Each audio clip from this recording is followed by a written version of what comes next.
This is Jamie with Bar Eye. In this video, we're going to show you how you can use the offset screen to check out products that have flip-flops. Thank you, Bradley, one of our favorite long-term clients, for asking a question about this. Wanted to take the opportunity to make a video to show you exactly the screen that you can do this on. So from the main dashboard, go ahead and expand the analysis workflow so it turns red. Click on accountability, and then choose the dates of the cycle you'd like to look at. Most commonly, you're going to choose the two most recent ones. Mark is completed.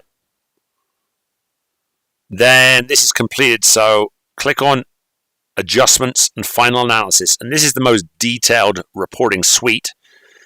If you click on Offsets, you can then see which products had more sold than poured. We jokingly call that one the Jesus pour.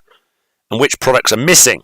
And often you'll see things like, that's not a good example, Jack Daniels and Jack Daniels Fire, but you might see those two products offsetting. Or you might see, not seeing a good offset here. I was wondering these Milagros. But either way, you know how this works. Well, often you'll see. And then another thing you can do is you can filter for liquor, because obviously we don't typically sub draft beer for liquor. So it'll, for instance, here, we've got some Herradura missing 30 shots, Milagro overrun by a certain amount. So this is the perfect screen for looking for those flip-flops. If I can just show you one other type of flip-flop. This is a flip-flop between cycle where one product was overrun, the other product is missing, and there's sometimes equivalency.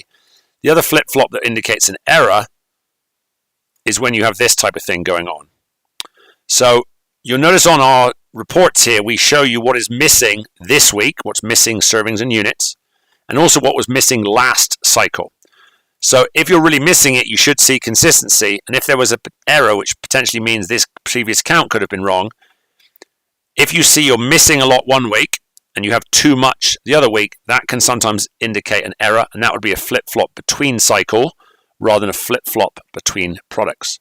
So that's how to use the offset screen and the analysis suite of screens to look for flip-flops and dig deeper in your results so you can run a lower liquor cost and a more profitable bar. Thank you, Bradley, for the question.